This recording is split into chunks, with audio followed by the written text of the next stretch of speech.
E aí pessoal, espero que estejam todos bem, praticando as elipses que a gente viu nas aulas passadas, tanto no papel quanto desenhando os aquecimentos, né, seja no digital ou o meio que vocês estão estudando aí. Hoje a gente vai continuar com os assuntos de perspectiva e a gente vai complementar o que falta, né, o que a gente já viu um pouco das aulas, partindo dos conhecimentos do livro do Demilho, que eu também comentei nas aulas passadas. Eu vou sempre mesclando os livros, porque muitas vezes eles, mesmo sendo um livro preparado e ser feito para te ler ele em sequência, tem muitos conhecimentos de certos livros que não são citados em outros, né? O que eu vou falar hoje é um desses casos que no livro do Scott Robertson ele mostra uma maneira de fazer, mas no livro do Demilho mostra outras maneiras muito melhores e até mais fáceis, assim. O que a gente vai falar hoje, vocês já devem ter visto no título do vídeo, e é medição de profundidade, que é basicamente multiplicar planos no espaço. E a segunda coisa que a gente vai ver hoje são os planos inclinados. Um dos vídeos que eu falei de construir volume, eu mostrei a construção de um crânio de cavalo, uma caixinha, e eu mostrei como construir volumes achando o centro de um quadrado, né?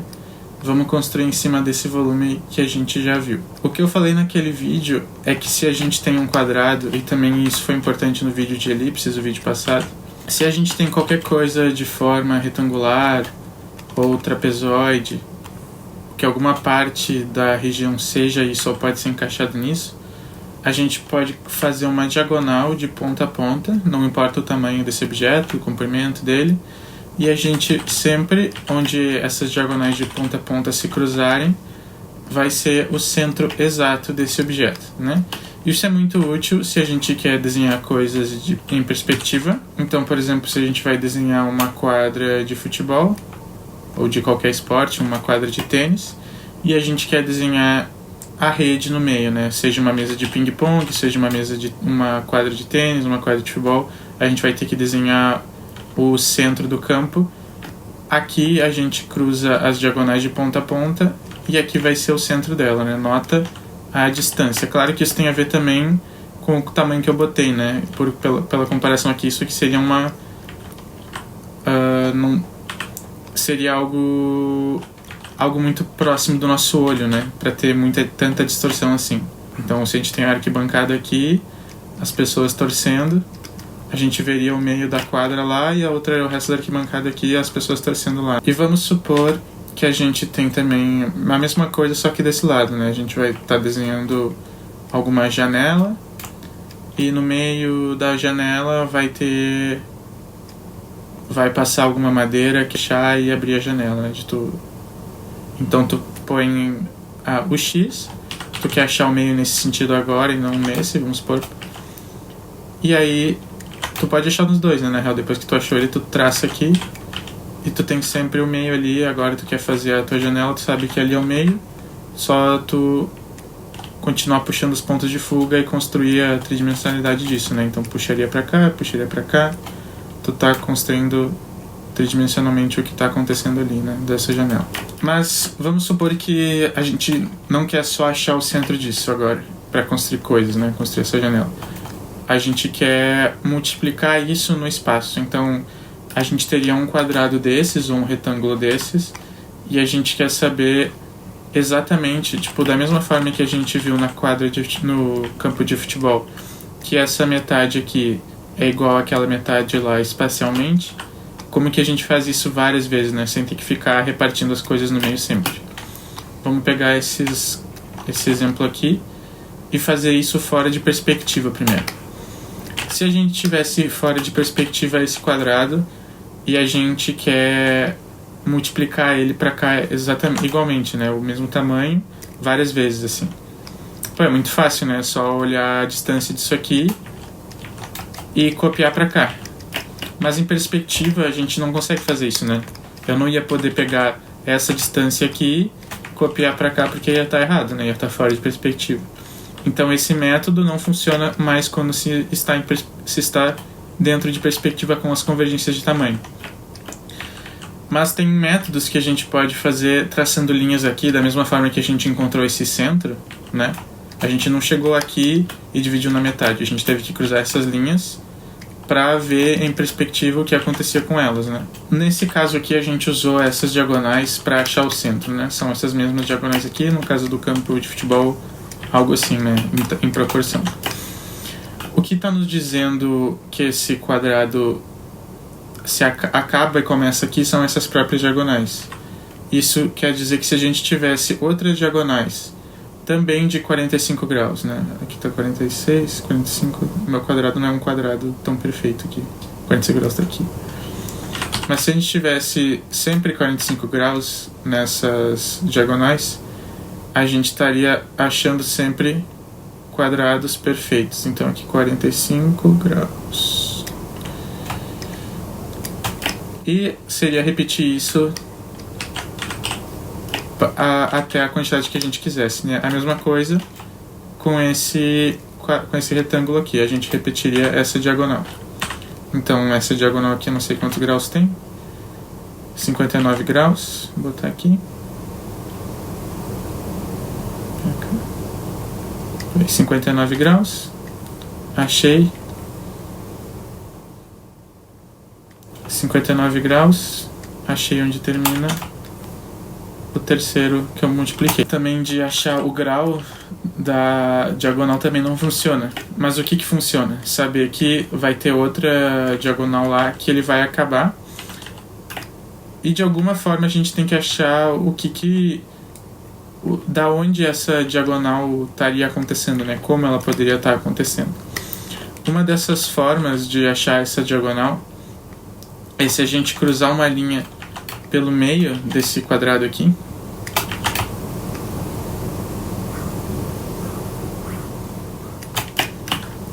E a gente puxar uma linha que atravessa a metade e vai bater lá, ó.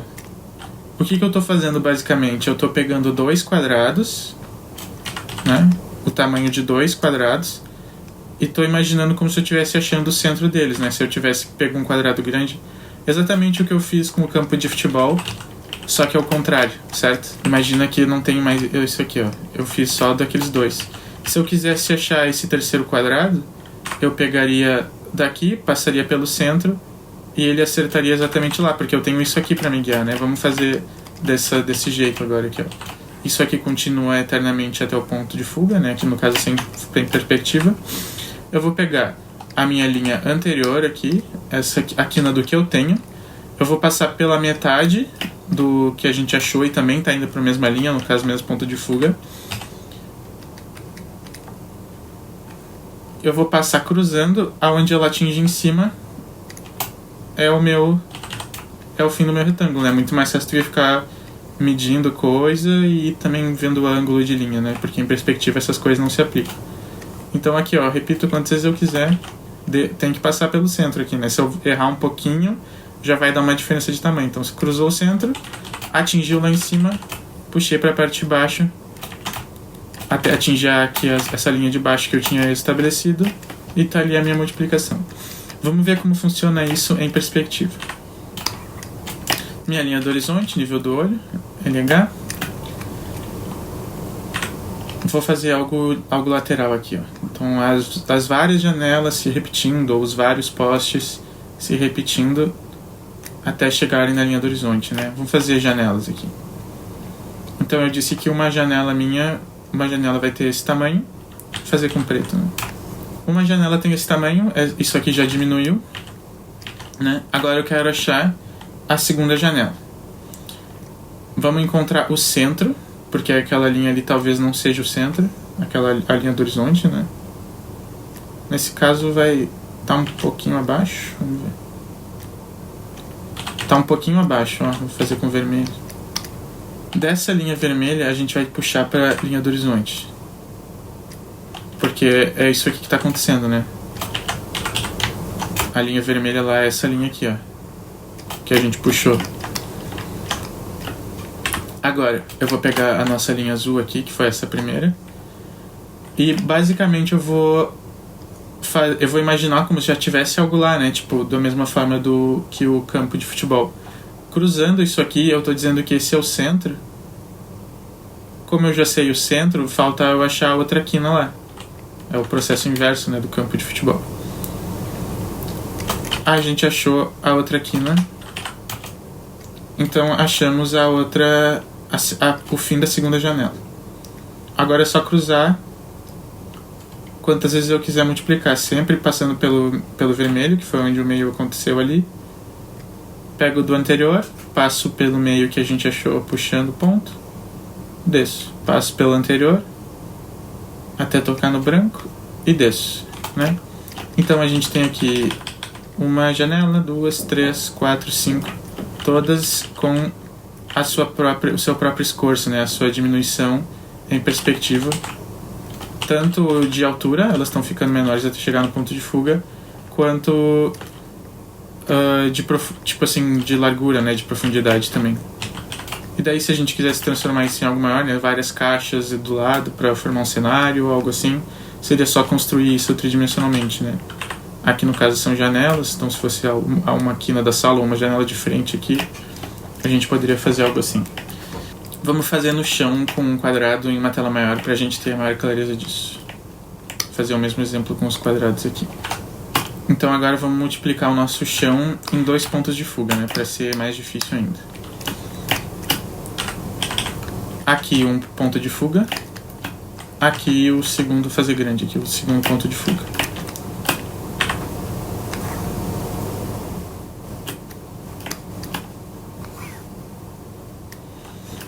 Então vamos supor que esse aqui seja o nosso piso, né? A gente vai fazer um piso, talvez de xadrez, um piso xadrez, uma peça branca, outra preta, mas são todas do mesmo tamanho. Eu quero achar a distância desse piso igualmente nesse lado aqui, né? Então vai ser, todos os pisos vão ter o mesmo tamanho. Eu quero achar exatamente, eu poderia tentar fazer de olho, se eu já tenho um conhecimento bom, mas vamos usar o nosso método agora de medir a profundidade, né? Faço o X, achei o centro. Depois de ter achado o centro, eu posso puxar para o lado que eu quero multiplicar. Então, se eu quero multiplicar esse chão para lá, vou pegar aqui, mudar aqui a linha, pegar um amarelo, passar pelo centro até tocar no ponto de fuga, porque ele vai estar representando o centro de todos. Agora, o inverso de achar o centro do campo de futebol, né? Eu pego esse canto aqui. Posso pegar o canto lá de cima também se eu quiser, tanto faz. O importante é atravessar o meio que a gente achou na parede do primeiro piso ali do quadradinho, até tocar no fim do outro chão. O ideal, se vocês estiverem fazendo a mão livre, é sempre fazer a menor distância. Podem ver que aqui vocês vão ter que riscar bastante. Se vocês tivessem feito isso aqui, o traço que vocês têm que fazer é bem menor, né? Se vocês estão fazendo a mão livre. Então o ideal é, eu sempre faço esse, eu sempre vejo, esse aqui é o menor traço para fazer a mão livre, tem menos chance de errar, eu vou lá e faço. Agora, que bateu lá, esse azul, eu tenho que puxar de lá, ó. Porque vai ter escorço, né? Isso aqui não é o mesmo ponto que esse. Ele tá no segundo ponto de fuga lá, o ponto de fuga da esquerda. Então o segundo piso teria esse tamanho. Vou fazer com preto. Agora vamos achar o terceiro piso. Pego essa quina daqui, do piso anterior, passo pelo meio, bateu lá. Ponto de fuga por onde o branco encostou, onde a nossa diagonal encostou. Terceiro piso em perspectiva. Agora vamos achar para cá esses pisos, né? Botar esse mesmo quadrado para essa direção aqui. A gente já tem o centro, a gente achou aqui. A gente tem que jogar ele para lá, então vou pegar o nosso, vou botar uma cor diferente da amarela, né? Um verde aqui. Até o ponto de fuga. Até o ponto de fuga. Pegar um branco aqui de novo. Vai sair dessa quina aqui, passar por onde ele encostou com o fim do quadrado, até bater no que a gente tinha puxado até o ponto, né? Bateu aqui, agora vai ser daquele ponto de fuga pra cá, pra gente achar aonde ele termina, né? Não encostei direito lá. Então aqui a gente achou a multiplicação de todos os chãozinhos já, né? Porque a gente já tinha puxado esses aqui, a gente achou 6 chãozinhos, né? 6 quadradinhos do nosso chão. Vamos fazer de novo isso.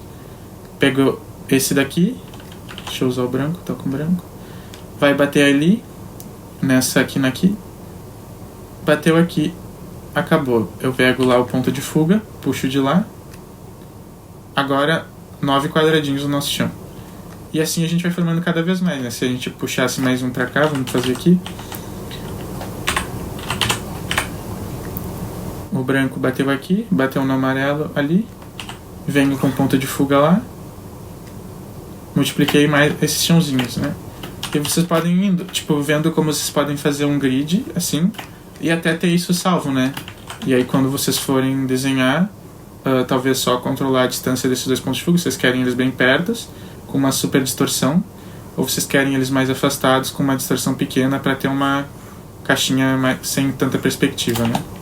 Isso seria aquilo de controle da lente, né? O quão perto tu tá do teu objeto, ou quão longe vai ser controlado por esse grid, assim. Esse método, ele tem as suas vantagens, como o livro de Scott Robertson mostra, para coisas meio que em dupla, assim, né? Aquele exemplo, eu já falei do campo de futebol, da quadra de tênis. Esse exemplo, talvez, do chão, se a gente quer multiplicar poucas coisas.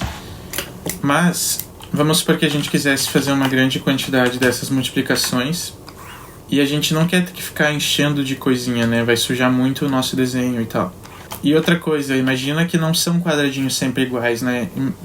Imagina que a gente está fazendo um prédio com janelas e não vai ser uma janela do lado da outra. Vai ter janela, vai ter concreto, vai ter um pilar, vai ter concreto, vai ter janela, vai ter concreto, vai ter pilar, né? Também se a gente fosse desenhar, por exemplo, vagão de trem, não vai ser só vagão, né? Vai ser um vagão de trem, vai ter um espaço, vai ter um vagão de trem, vai ter um espaço.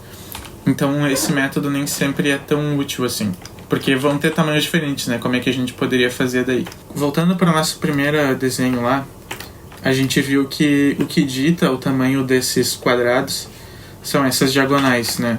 Tanto as diagonais que a gente puxa assim, passando no centro de um para o outro para achar, quanto as diagonais de cada um desses quadrados. Então se a gente constrói um quadrado e a gente tem a diagonal dele, não importa se é essa aqui de cima para baixo ou essa de baixo para cima, se a gente já tem todos os outros, né, pela mesma diagonal.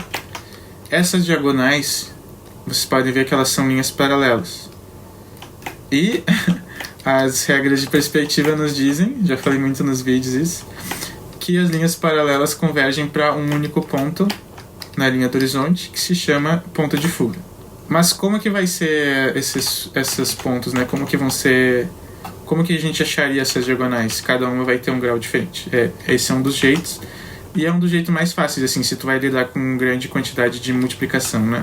Então a gente tem linha do horizonte, nosso nível do olho. Vamos olhar aqui um prédio, em que esse prédio vai ter janelas, concreto, janelas, concreto, janelas, concreto, janelas, né? A gente tem que primeiro dizer a distância do concreto, vai ser algo assim. A distância das janelas vai ser algo... Vamos fazer... Será que a gente faz maior aqui? A distância do concreto, a distância das janelas, então aqui. Agora eu tenho que achar de novo, vamos supor, a distância do concreto. Vamos simplificar, né? Vai ser pilar, então aqui o P de pilar e a J de janela. A gente quer fazer pilar, janela, pilar, janela, pilar, janela. Uma das coisas seria achar essa linha diagonal aqui, né? De centro. Essa linha, vamos esquecer a outra, né? Só essa aqui. Ela vai para algum lugar lá num ponto de fuga, até ela tocar na linha do horizonte. Só que é uma linha do horizonte em T, né? A gente meio que tem uma linha do horizonte também no meio dos nossos olhos, não uma linha do horizonte, né? Uma linha vertical, que ela tá dizendo qual a parte lateral a gente vê numa caixa, né? Se essa caixa cruzar para lá, a gente vai ver essa parte da esquerda. E se a caixa cruzar para a esquerda, ela vai dizer o quão da direita a gente vê essa mesma caixa. Então, algo assim. Como a gente está trabalhando com coisas naquele ponto de fuga, nesse ponto de fuga aqui, vou pegar outra cor. Como a gente está mirando naquele ponto de fuga lá, a gente vai ter que subir esse ponto de fuga até encontrar essa diagonal aqui. Nota que essa diagonal vai para um lugar absurdo de longe, né? Muito longe, muito longe. Mas eu poderia fazer desse jeito. Se eu quisesse diminuir muito esse desenho e botar aqui, né? Então, tipo, venho aqui, diminuo tanto, vou conseguir achar aqui. Ou tem um outro jeito de fazer também. Eu poderia diminuir fazer um recorte desse quadrado. Então vai ser um quadrado bem pequeno aqui, ó. Esse vermelho é só um recorte aleatório. E agora, ó, o verde são linhas que eu fiz depois do meu recorte aleatório aqui. Eu vou passar por aqui e ela vai atingir um ponto lá nessa minha linha vertical. Essa linha vertical eu não sei como se chama em português, eu nunca vi ninguém falar sobre ela. O nome em inglês é Vanishing Trace e é basicamente uma linha vertical acima do ponto de fuga que tu tá achando as coisas, né? Se eu tivesse dois pontos de fuga, uma linha vai para um lado e a outra talvez tá indo para outro. A gente tem a linha verde, que é a do pilar. Como é que a gente vai achar agora o pilar repetido aqui depois das janelas? Vamos pegar o mesmo verde e vamos jogar até bater nessa mesma quina. Aonde tocou aqui, ó, é pilar. Isso aqui é outro pilar igual a esse aqui. Esse tamanho não é exatamente igual a esse, mas espacialmente, em perspectiva, eles são a mesma coisa, o mesmo pilar. Agora, vamos ver em janela, a janela disso. O mesmo tamanho de janela que está aqui, vamos achar essa diagonal de janelas. Foi lá para cima. A gente vai jogar aqui para baixo, cruzando até cruzar ali. Janela do mesmo tamanho, né? Então, em perspectiva. É pilar, pilar, janela, janela. Vamos achar pilar de novo. Pega o verde. Sai do ponto... Aqui, ó. Esse Vanishing Trace é pilar. Esse Vanishing Trace é janela. Então não mistura, né?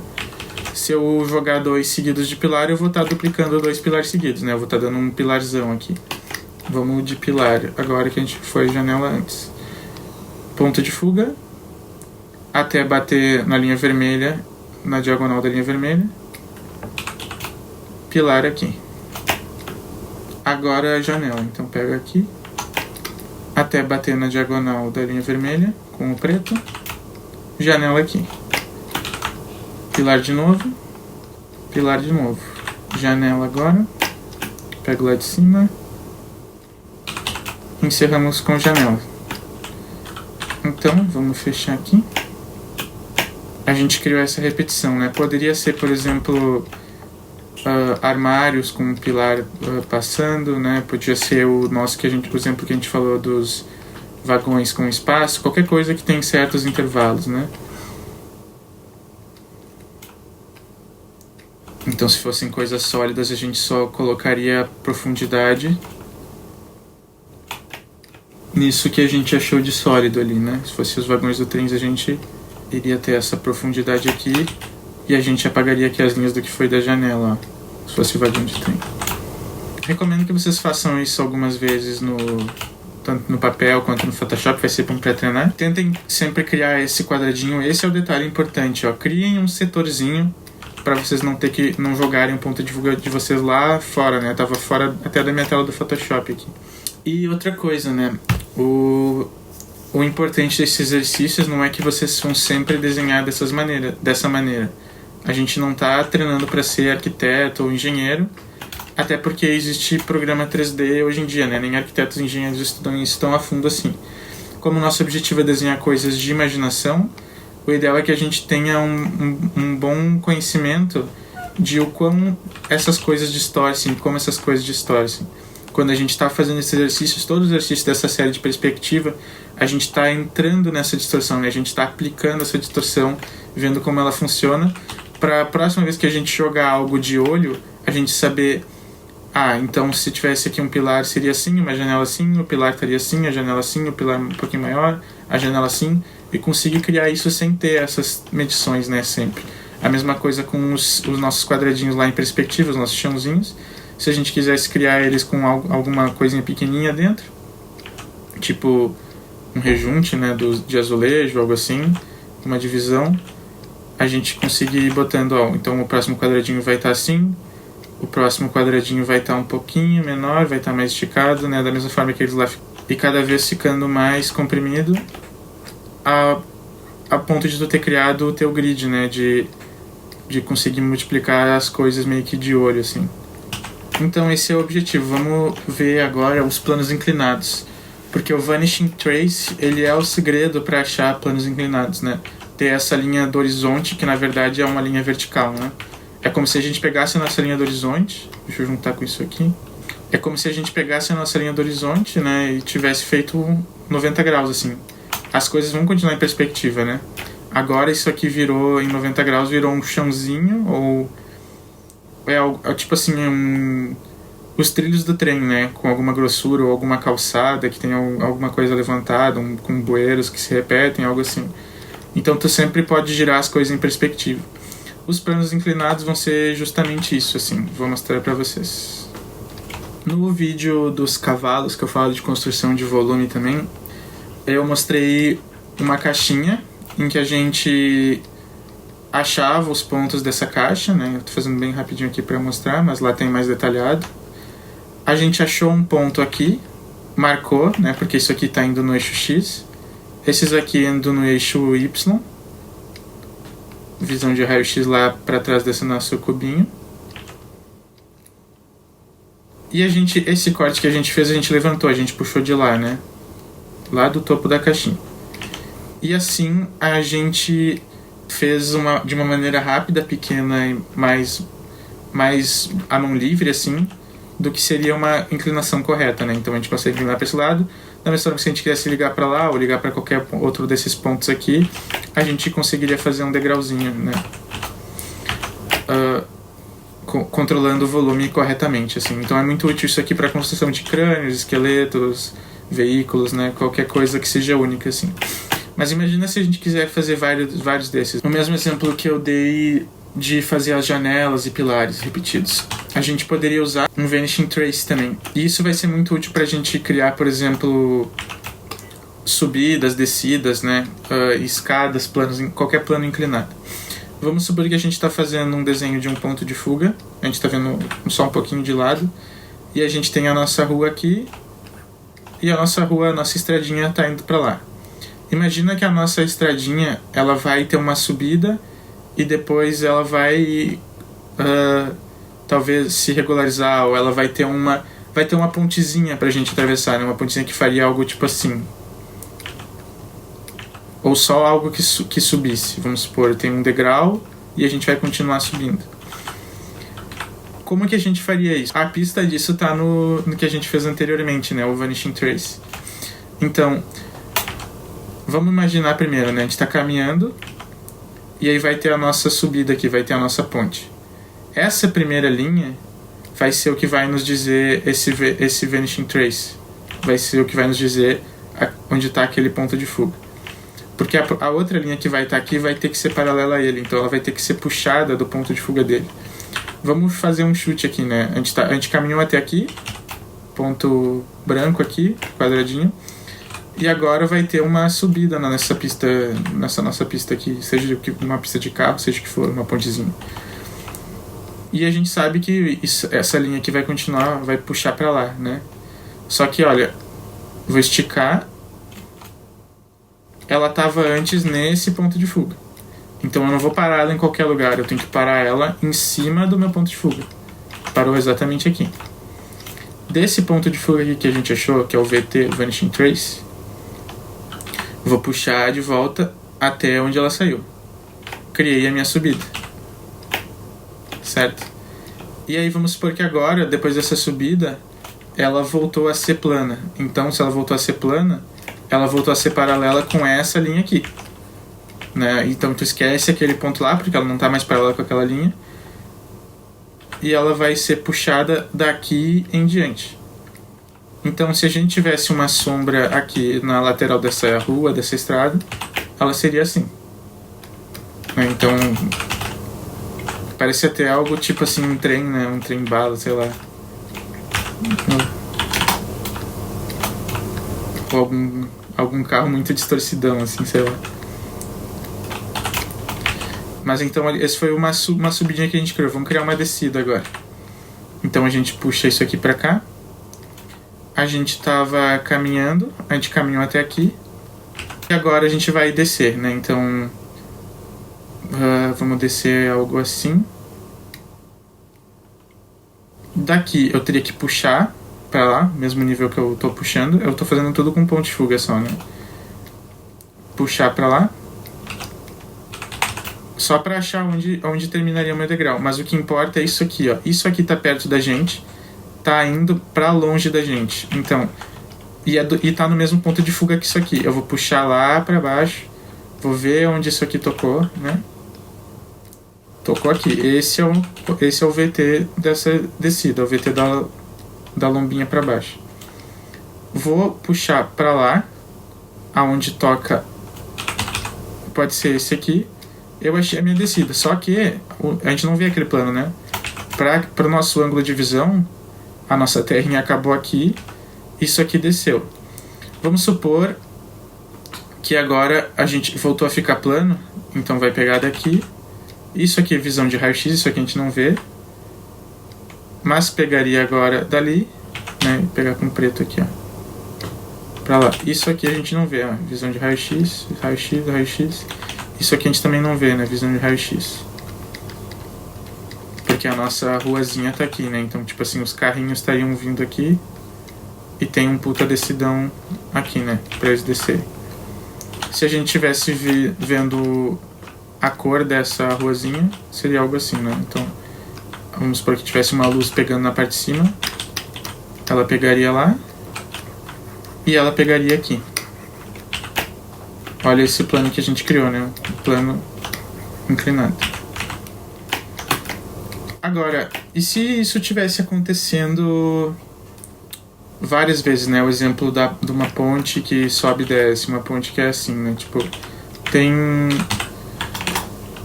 uma... Ela vem reto, ela sobe um pouquinho, ou ela sobe algo assim, ela fica reta e ela desce. Seria uma combinação desses dois, né? Então, como é que a gente pode criar uma cena nova aqui? Eu vou fazer com 2 pontos de fuga essa nossa pontezinha. Aqui tá a nossa estradinha, as pessoinhas caminhando aqui. Então tá ali a cabecinha, pessoas atravessando. A ponte vai começar a subir aqui. Então vou decidir aqui o ângulo que ela subiu. Algo assim. Eu puxo pra lá porque eu tenho que saber aonde que isso aqui vai terminar, né? Tipo assim, quando eu for puxar o outro, eu tenho que ter um guia, assim, das coisas. Talvez não precisasse, vamos ver aqui. Então, eu decidi que a inclinação vai ser algo assim, né? Para as pessoas... não pode ser muito íngreme para as pessoas conseguirem subir. Então, algo assim.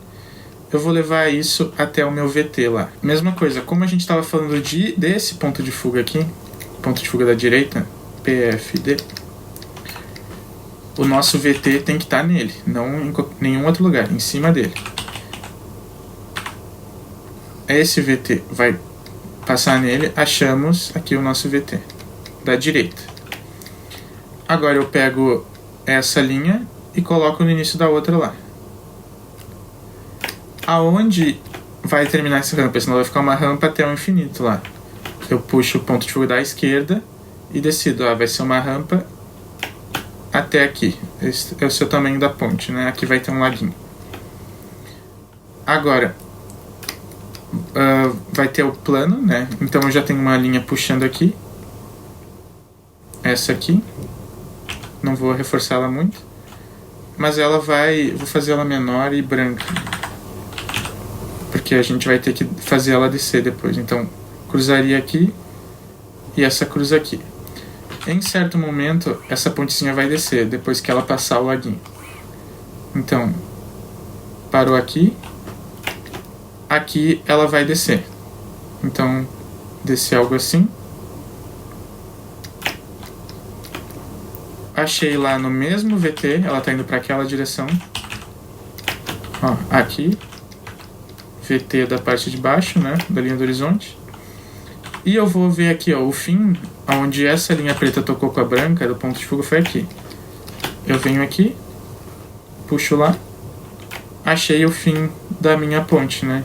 Então vamos supor que se a gente tivesse construindo, se a gente tivesse dando grossura para isso, né, Se a gente estivesse fazendo um arco, eu teria feito algo aqui, teria seguido aquele ponto de fuga até aqui, feito algo assim, teria seguido a grossura até aquele ponto lá, e aqui, vamos supor que fosse água e tal, né, água mais aqui embaixo, a gente veria ainda essa parte da parede aqui, né. Então, tipo assim, vamos supor que aqui tem água, tem uns patinhos passando aqui, graminhas, um riachinho passando, e aqui em cima tu pode até desenhar corrimão, coisas para as pessoas se apoiarem assim, usando esse ponto de fuga, os pontos de fuga que correspondem, né? Aqui a gente usaria o ponto de fuga lá, o mesmo, para fazer um corrimão lá para cima. Aqui o corrimão seria aqui, terminaria aqui. E aqui o corrimão para descer até aqui, né? Até se encontrar no chão de novo. Depois que se encontrou no chão, para isso aqui não ser algo infinito, né? Vamos supor, isso aqui parou, tá ficando confuso, né? Deixa eu fazer as sombras das coisas.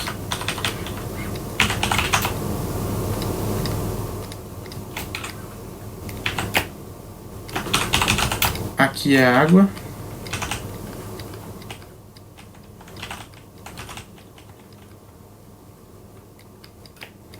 Lá a gente puxaria isso aqui e teria os outros corrimões, né? Puxa esse mesmo ângulo para cá.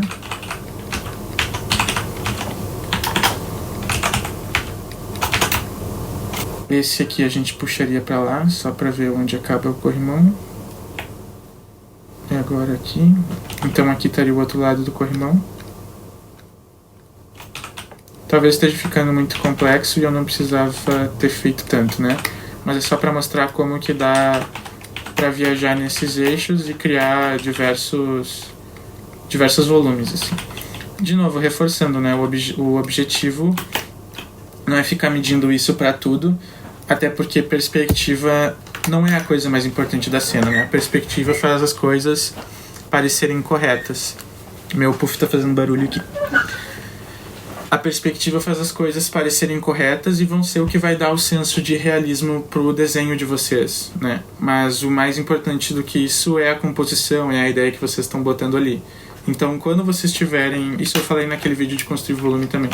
Quando vocês estiverem estruturando a cena de vocês, seja paisagem, personagem, veículo, animal, façam um desenho bem solto, colocando a ideia de vocês, o que vocês querem ali daquele animal, aquela cena. Então, se fosse... Vai ser uma cena de floresta, vai ter uma montanha no fundo, vai ter uma ponte onde as pessoas vão estar atravessando, vai ter diversos animais ali, né? Vai ter alguma coisa lá no céu, vai ter um aeroplano, né? Um balão, alguma coisa, e ver se a composição está funcionando, né? Então aqui vamos supor que aqui vai ter um vilão, um cara malvado, aqui vai estar um mocinho lá despreocupado atravessando a ponte, ele vai estar segurando uma arma, alguma coisa assim. Então, façam várias dessas composições, né? Quando vocês estiverem criando uma ilustração, alguma história de vocês, para daí depois, quando vocês estiverem fazendo a mão livre, se vocês estiverem tendo um problema, aplicar esse tipo de coisa, né? Ou usa um programa 3D para te ajudar com as repetições, ou faz essas divisões, acha o centro e tal. Lembrando, o programa 3D, ele ajuda muito a substituir isso em processo, né? Mas uma das coisas mais rápidas para te gerar ideias é sempre a mão livre e desenhar mesmo, sabe? Tipo, não é à toa que a maioria do concept art feito hoje, ele antes é algo 2D para ser passado pro 3D depois, né? Tipo, até artistas de environment que apresentam o concept como 3D, como a peça dos 3D, eles desenham antes para gerar ideias, para gerar composição antes de ir pro programa. Então, o fato de tu ter feito esses exercícios no 2D tá te dando confiança na linha, tá te fazendo entender o que o programa 3D também tá fazendo. E quando tu for desenhar coisas orgânicas ou coisas de imaginação, tu vai tá entendendo o porquê disso, né? Tu vai marcar talvez essa distância, essa curvatura da ponte por imaginação, ou tu vai fazer algo curvado assim, sem se preocupar muito, sem ter muito ângulo. Mas o fato de tu ter feito isso, agora que tu tá fazendo a mão livre, tu tá mais educado, né? O teu chute, ele tá tendo um pouco de certeza por trás, assim, sabe? Então, tipo, tu vai fazer a tua pontezinha à mão livre, com o teu corrimão, tu pode até pular para os detalhes, assim, tipo, vou ficar fazendo aqui os pilarzinhos do corrimão e tal, aqui vai ter a grossura do corrimão, as pessoas vão estar atravessando, e aí tu fez um sketch rapidinho do exercício que tu fez antes, mais demorado de perspectiva, né? Então, tu sabe que terminaria ali, o corrimão, a altura dele estaria puxando essa altura para cá, o chãozinho estaria aqui, a grossura assim, né? O chãozinho tu pode puxar algo daqui para acabar ali, né? Então é um sketch à mão livre, rapidinho, aqui estaria o riachinho e os patinhos, né? A mesma coisa que a gente fez ali em cima. Um patinho bizarro aqui. Beleza. É isso então, pessoal, mais um vídeo de perspectiva. Eu espero que vocês tenham aproveitado. Façam isso no papel, vejam o livro se vocês tiverem acesso. Eu acho que existe PDFs, tanto do Demílio quanto do Scott Robertson. Eu sempre falo bastante deles nos vídeos porque é o conteúdo que me ajuda muito, né? Também canais no YouTube, o canal do Proco, que ele sempre está quebrando a anatomia em formas geométricas, o canal do próprio Scott Robertson, que ele também mostra como fazer elipses, como desenhar essas linhas de forma mais confiante. E eu espero que vocês tenham gostado. Qualquer dúvida me mandem, deixem comentários no canal, sugestões para próximos vídeos. Fiquem todos bem, até mais!